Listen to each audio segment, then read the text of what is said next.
In the frozen silence of Wisconsin, a man waited alone.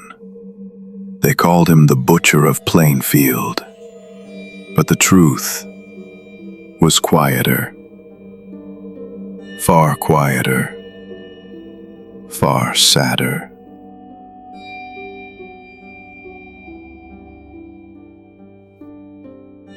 I never meant to hurt anyone. I only wanted her close. Only her.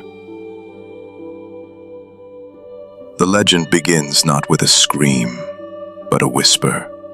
And in that whisper lies the story of devotion twisted beyond recognition, of loneliness unbearable, of a mind that could not distinguish love from obsession.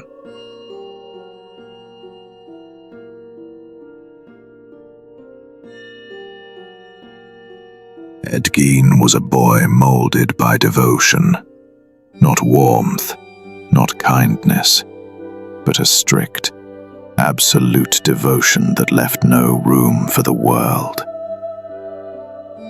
She said I must protect her.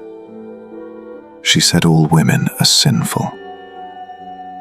I listened. I obeyed. He drifted through childhood like a shadow. While other children laughed, Ed lingered on the edges, watching, listening, learning a life he was forbidden to touch.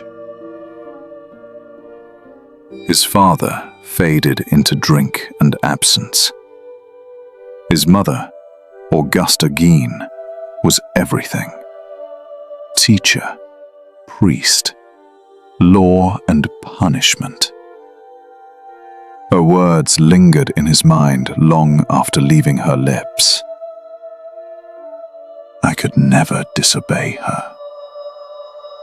To disobey was to sin. To sin was to lose her.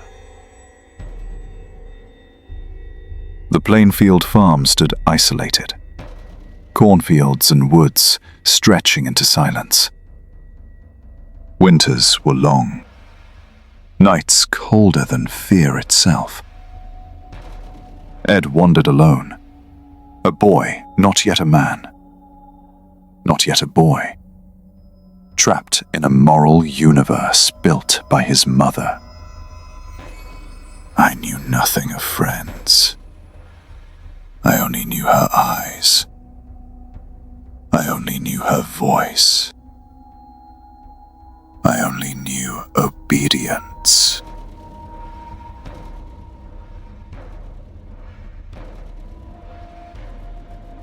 Augusta spoke of sin as a tangible shadow, something that could suffocate, crush, or consume. And Ed carried that shadow like a relic of her presence, a fragment of her control. All women are temptresses. All women are unclean. All women are danger. But she is pure. She is safe. She is mine. He memorized the Bible under flickering candlelight, learning rules, punishments, decrees, as though they were etched into his soul. Outside the farmhouse, life was dangerous, cruel, impure. A world he could not enter. And yet, buried deep, a small, unformed yearning stirred. For warmth, for understanding, for love forbidden. I did not want friends. I wanted her. I wanted her to never leave me. Oh Lord, please say.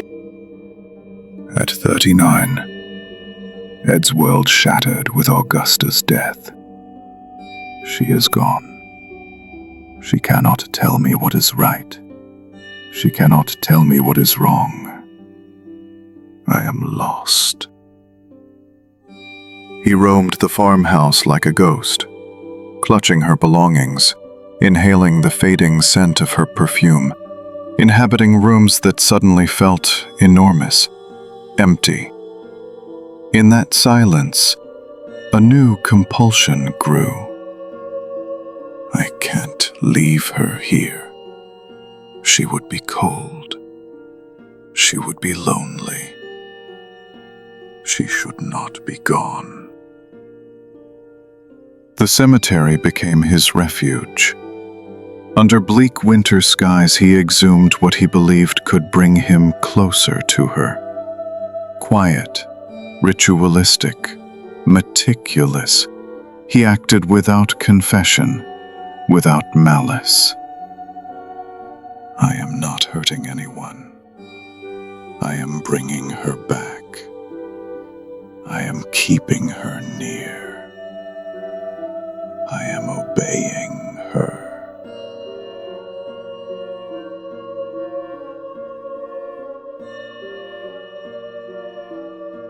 Neighbors noticed shadows, missing items, strange noises. Yet none could fathom the obsession taking root behind closed doors. I did not want anyone to know. I did not want anyone to see. She would be angry if I did. Inside the farmhouse, objects became shrines. Skulls, bones, and tools arranged with obsessive precision. His devotion warped into actions that would horrify the nation, but in his mind they were acts of love. I am careful. I do not harm. I only honor. I only remember. When the crimes surfaced, headlines screamed. The Butcher of Plainfield was born. Yet the truth remained far quieter. A tragic man, incapable of understanding evil, attempting to preserve the only love he ever knew. They call me monster. I do not know that word. I only know silence.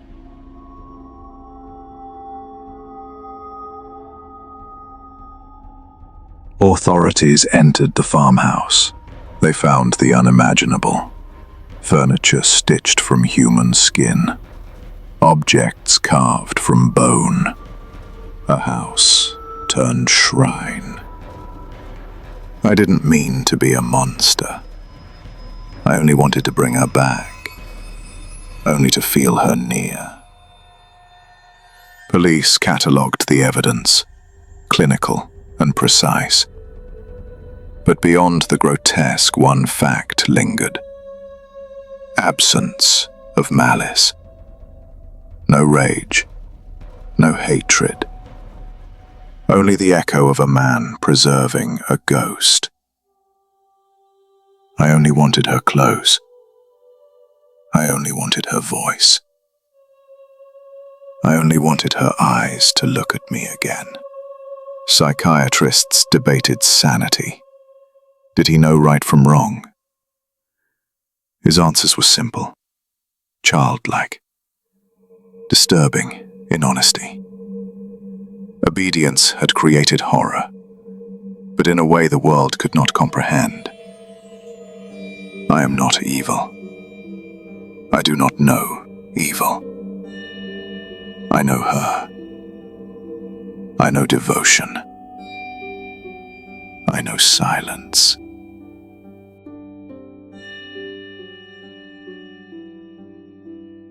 Ed Gein became legend. Movies, books, whispers. Psycho. Texas Chainsaw Massacre. Headlines screamed. The nation shuddered. They say I am the monster. But I am only the boy who obeyed his mother. The man who could not live without her. Some crimes were exaggerated. Some never happened. Yet America needed a villain.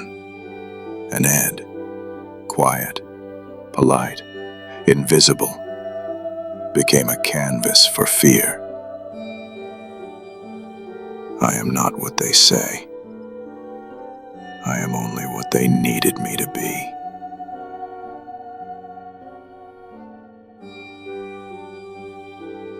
The real horror is not the act,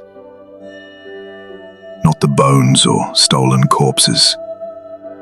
It is isolation, the human mind untethered, left to roam darkness without guidance, touch, or empathy. I am lonely. I am afraid. I only wanted her. I only wanted her to be near. This story is devotion turned destructive. Love misunderstood. Society's hunger for myth over truth. Plainfield saw a monster, but perhaps it was only a mirror of human loneliness, repression, and obsession. I did not want to scare. I only wanted her. I only wanted love. I only wanted her near.